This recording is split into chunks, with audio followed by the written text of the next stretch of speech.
In 1943, it was one of our strategic aims to draw as many German forces as possible away from the Russian front and French coastal areas and to contain them on the Italian peninsula while liberating as much of Italy as might be possible with the means at our disposal. As the bulk of our supplies was directed to England for the forthcoming invasion, operations in Italy had to be conducted on an extremely limited scale. Thus it came about that during the winter months, the number of Allied divisions in Italy was greatly reduced. Yet so determined was their effort that they succeeded in holding in Italy a very large number of German divisions during the pre-invasion period. San Pietro in the 5th Army sector was the key to the Liri Valley. We knew it, and the enemy knew it.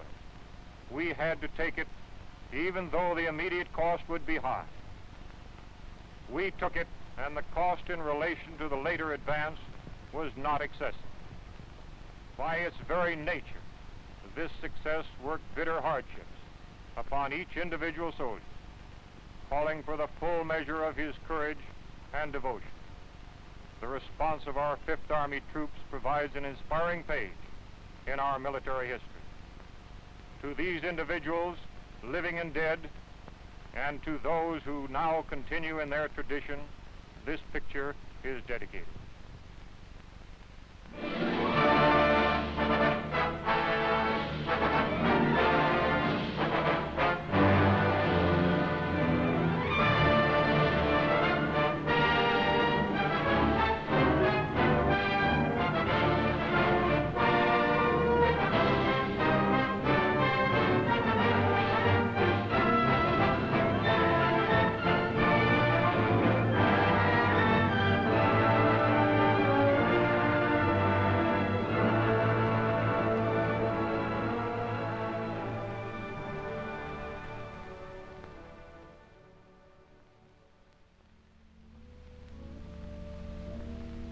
Liri Valley lies in the Italian Midland, some 60 miles northwest of Naples to some 40 miles southeast of Rome. A wide, flat corridor enclosed between 4 walls of mountains. In winter, the highest peaks of the Liri Range ascend into the snows, but the valley floor with its olive groves and ancient vines, its crops of wheat and corn, is green the year around. That is, in normal times. Last year was a bad year for grapes and olives, and the fall planting was late. Many fields lay fallow. There are 2 ways from the south into the valley. One, a narrow pass. The other, a high, scenic road over the mountains. They converge before the site of the ancient village of San Pietro, which for 700 years has stood at the threshold of Liri Valley, welcoming the traveler. The stones of its walls were quarried out of the parent hill from whose slopes it rises. Population 1,412 at the last census. A farming community. Patron saint, Peter. Point of interest, St. Peter's, 1438. Note, interesting treatment of chancel.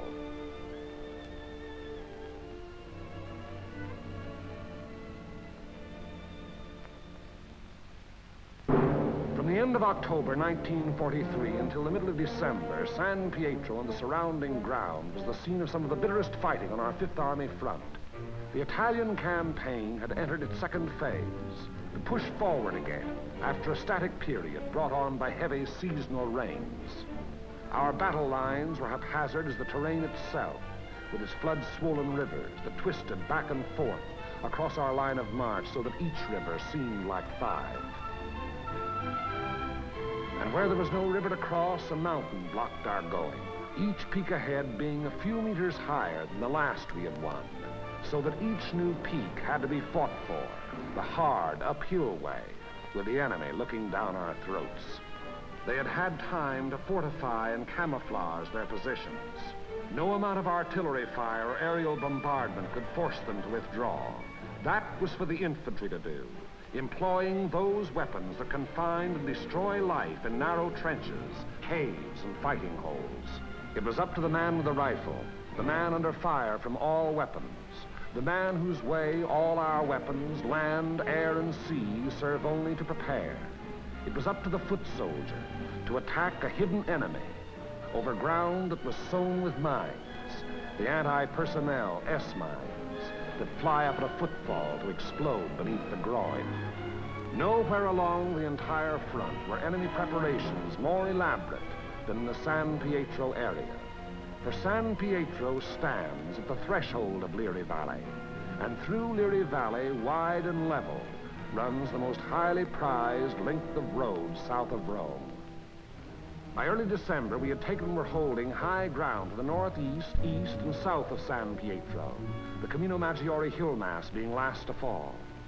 An Italian brigade under Allied command had made a vain attempt to capture Mount Lungo, possession of which would have acted greatly to our benefit in the impending action. The Italians were all but annihilated.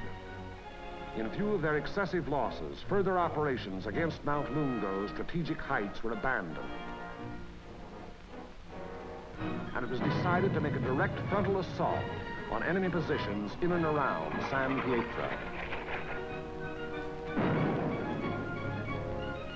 Elements of the 36th Texas Infantry Division were rotated from position to position, overlooking the valley, so the troops might study the terrain ahead from various viewpoints.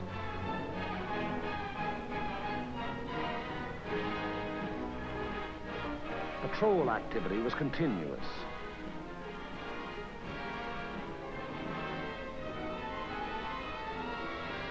Day and night, units went out to reconnoiter the ground, draw fire, take prisoners, thus adding to the sum of our information about the enemy. High points, Mount Lungo's 351 and Mount Sinucro's 1205 and 950 were all manned in force. The town itself was strongly garrisoned with numerous mortar, machine gun, and heavy weapon emplacements. 4 enemy battalions were dug into a line of connecting trenches and mutually supporting pillboxes in depth that extended from the base of Mount Lungo, northeast across the valley floor to the base of Mount Sinucro. Another battalion was organized to defend the high ground northwest of San Pietro. Areas before these positions were heavily mined and held a confusion of barbed wire and booby traps.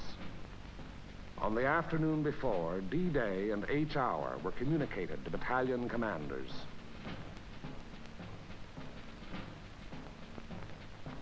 December 8th, at 0620 hours, the 1st Battalion of the 143rd Infantry Regiment to attack the summit of 1205, having moved up the mountain under cover of darkness, and upon achieving its objective to attack along the ridge to a point northwest of San Pietro. The 3rd Ranger Battalion likewise to attack 950, another feature of the Mount Sinucro hill mass. The 2nd Battalion of the 143rd to attack over the terraced olive orchards northeast of San Pietro. The 3rd Battalion acting in support to follow the 2nd at 400 yards. Of the original force to establish the beachhead at Salerno, the 143rd had since spent all but a fortnight in action under extremely bitter weather conditions. At Salerno, at the Volturno crossing, it had taken mortal punishment. The task ahead promised no less bloodshed, yet it was undertaken in good spirits and high confidence. The 1st Battalion began the long, rugged climb up Mount Sinucro.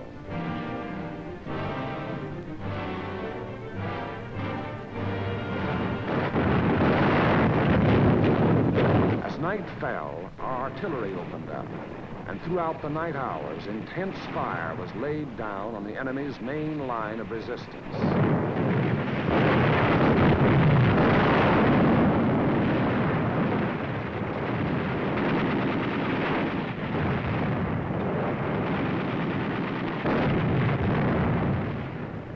It had had rained most of the night, and it was raining at each hour when the 2nd and 3rd Battalions crossed the line of departure.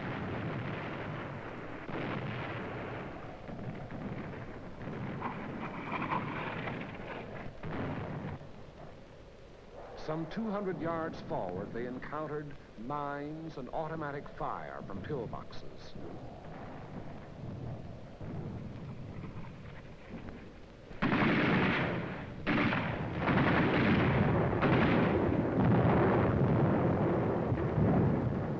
Artillery were deadly accurate by reason of excellent enemy observation from Mount Lungo, overlooking our advance,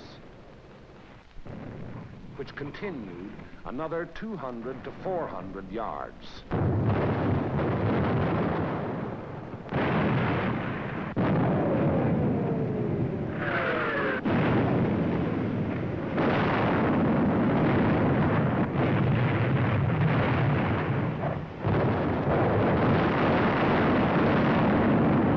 Many men gave their lives in attempts to reach pillboxes and throw hand grenades through the narrow gun openings. The 3rd Battalion was committed.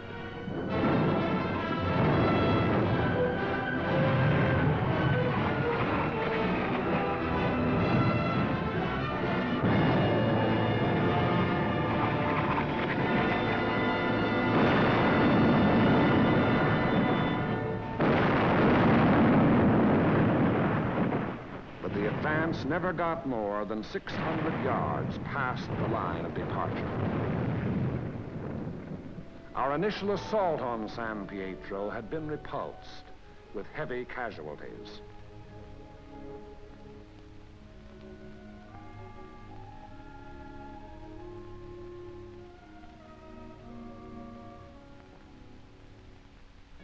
The attack on Hill 1205, however, was a brilliant success. Leading elements of the 1st Battalion had gained the summit of the objective before a strongly entrenched enemy knew that an assault was in progress.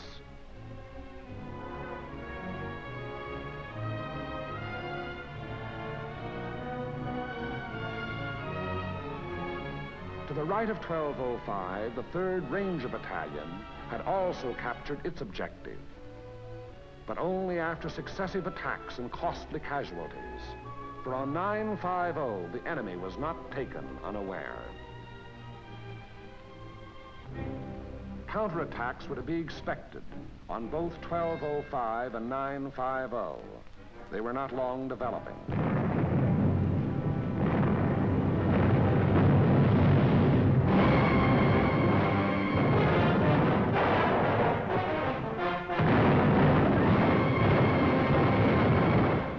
Was launched during the early daylight hours, and even as it was beaten off, another took form.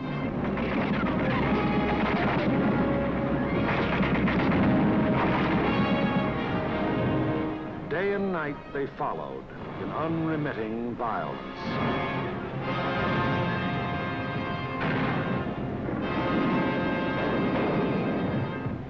The toll of enemy dead mounted with each new attempt.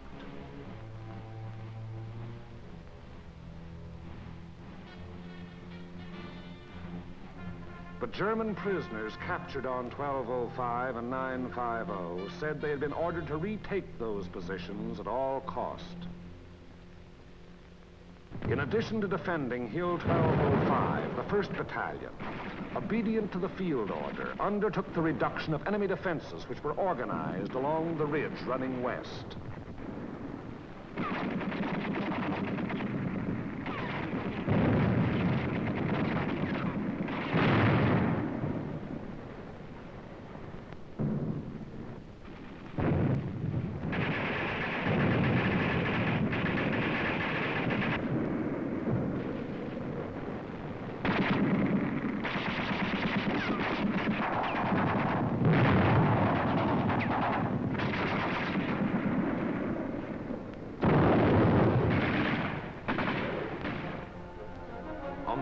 December, the 1st Battalion was reinforced by the 504th Parachute Battalion, which took over and maintained the defenses of 1205 and 950.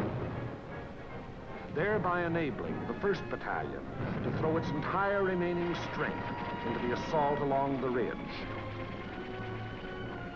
But the 1st strength had dwindled and shrunk in the 5 days past, and there was now a question as to whether its existing numbers were sufficient to prevail. Reports during the night of the 14th of December stated that the enemy was offering bitter resistance and that the issue was in grave doubt. Meanwhile, on the olive terraces below, the 2nd and 3rd Battalions had twice again attempted to reach their objective. Both times they had come up against a wall of automatic weapon, mortar, and artillery fire. Volunteer patrols made desperate attempts to reach enemy positions and reduce strong points. Not a single member of any such patrol ever came back alive.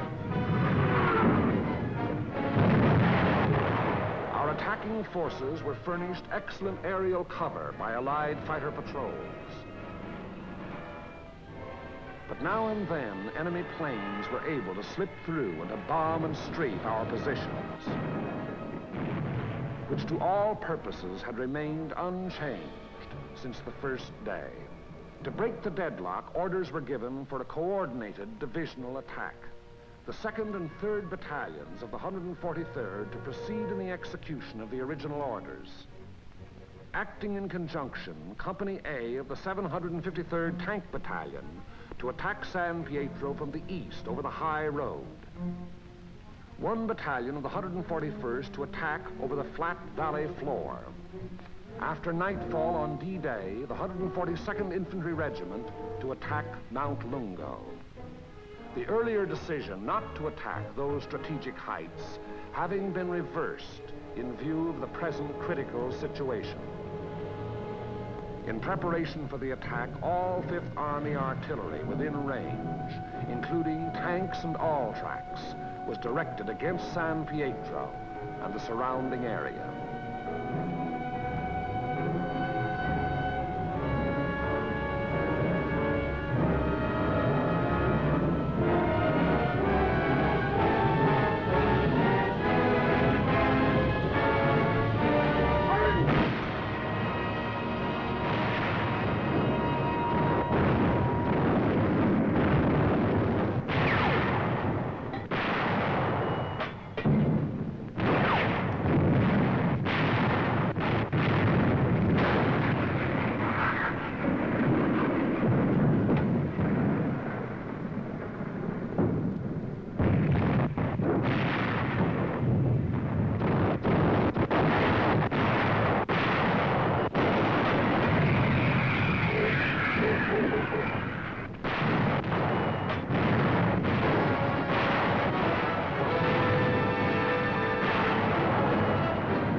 Hour, 1200 hours. D-Day, the 15th of December. The 141st Infantry advanced some 400 yards from its line of departure, to be borne down and held powerless under the weight of enemy fire. The 2nd and 3rd Battalions of the 143rd advanced some 100 yards beyond their former positions to a point almost directly before forward enemy defenses. And for the 3rd time, they were forced to take such cover as the quaking earth could offer. And the tanks. Orders were for them to enter the town and to locate and destroy the heavy weapons there, which were leveled against our attacking foot soldiers. The high road into San Pietro is a narrow mountain road, and from the beginning of its winding descent in the Liri Valley, it was under direct enemy observation.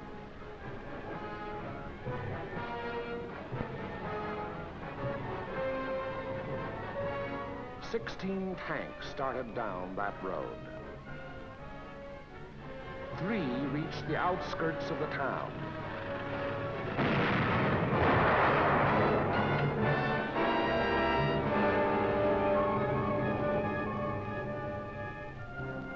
Of these, 2 were destroyed, and 1 was missing. 5 tanks were immobilized behind enemy lines, their crews having to abandon them. 5 tanks hit enemy mines within our lines and were thereupon destroyed by enemy gunfire. 4 tanks returned to the bivouac area. After dark, 2 companies, 1 from the 2nd Battalion and 1 from the 3rd, finally succeeded in penetrating enemy positions before San Pietro.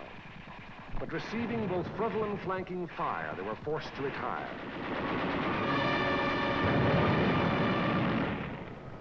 Company E having been reduced in strength to a handful of riflemen, and Company L faring little better.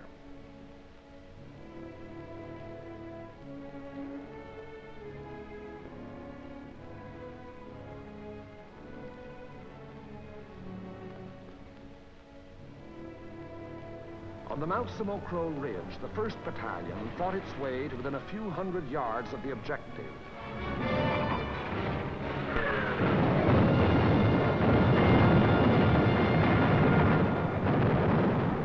But it had paid for ground gained at the rate of a man a yard, and it did not have strength to carry the fight any further forward. On Mount Lungo, however, despite bitter resistance, battalions of the 142nd, in successive waves, kept pushing upwards, until, in the early daylight hours of the 16th of December, its foot soldiers had gained the summit and were wiping up what remained of a stubborn enemy. And that height proved to be a key position in the enemy plan of defense, for even as Mount Lungo fell, the enemy throughout the San Pietro area made preparations to withdraw. Almost invariably, the enemy will counterattack to cover a withdrawal. The first violent thrust was delivered within a few hours.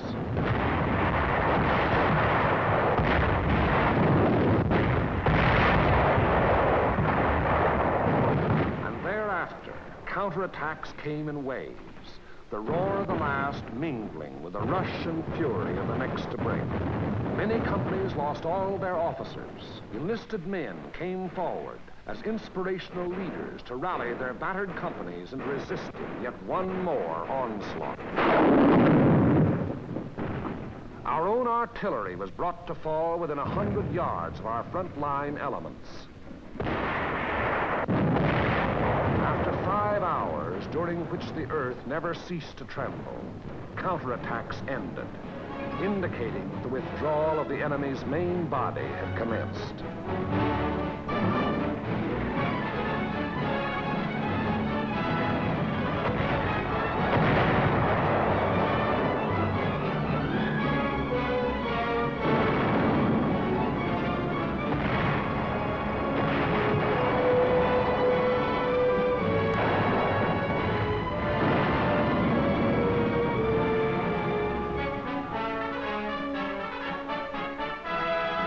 In an effort to maintain contact with the enemy, our patrols immediately pushed ahead.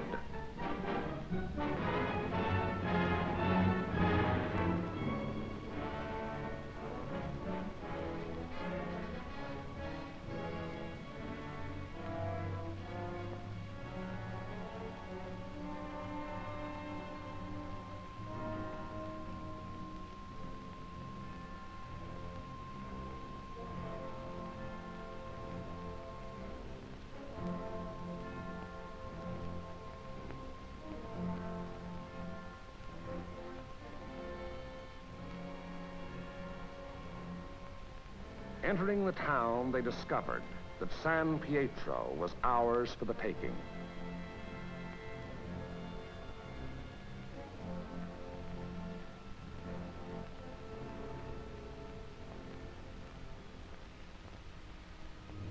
The 2nd and 3rd battalions, less than a rifle company in strength, weary to death who were alive, stumbled forward past San Pietro to consolidate gains and re-establish contact with the enemy, now taking up new positions some 5 kilometers beyond.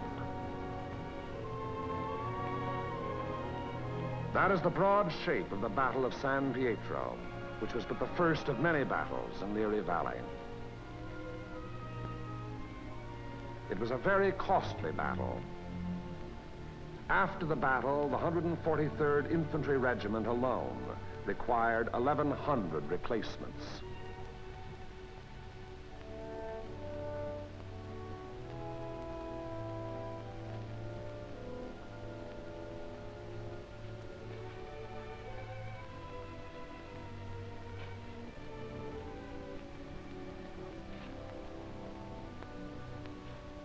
The lives lost were precious lives to their country, to their loved ones, and to the men themselves.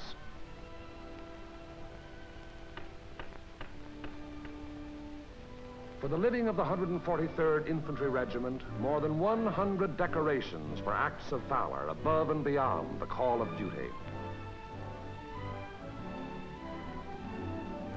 Many among these you see alive here have since joined the ranks of their brothers in arms who fell at San Pietro. For ahead lay San Vittore and the Rapido River and Cassino, and beyond Cassino more rivers and more mountains and more towns, more San Pietros, greater or lesser, 1,000 more. As the battle passed over and beyond San Pietro, westward, townspeople began to appear, coming out of their caves in the mountains where they had stayed in hiding during the enemy occupation. They were mostly old people and children.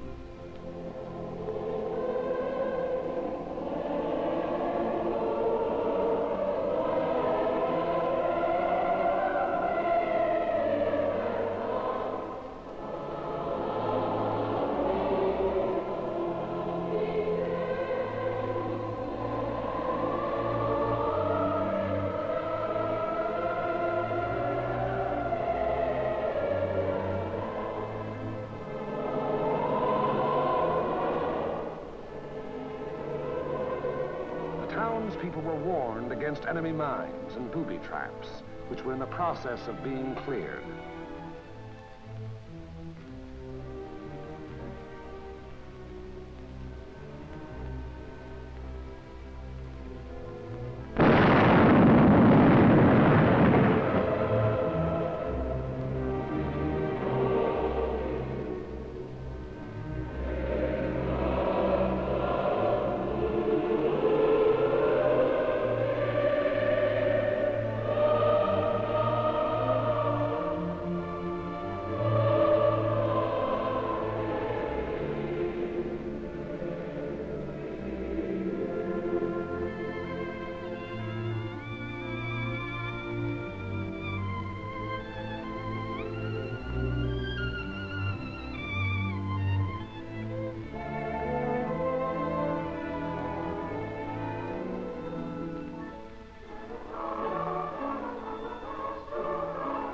Children are able to forget quickly.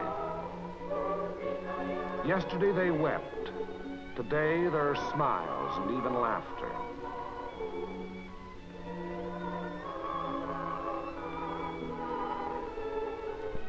Tomorrow it will be as though the bad things had never happened.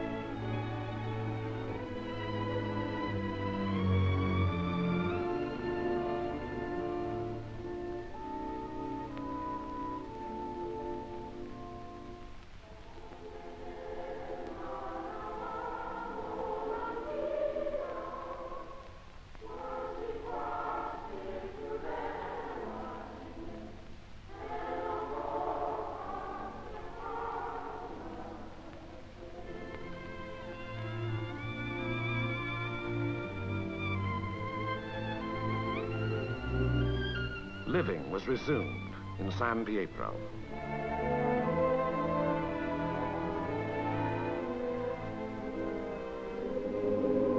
Our Our prime military aim being to engage and defeat the enemy, the capture of the town itself and the liberation of its people is of an incidental nature. But the people in their military innocence look upon us solely as their deliverers. It was to free them and their farmlands that we came.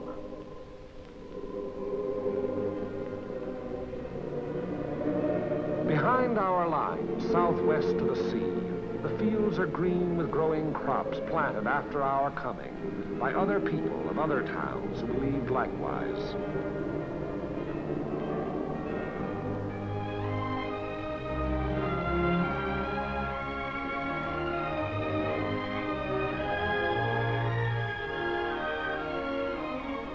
The new won earth at San Pietro was plowed and sown.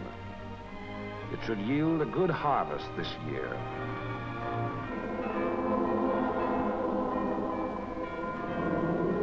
And the people prayed to their patron saint to intercede with God in behalf of those who came, delivered them, and passed on to the north with the passing battle.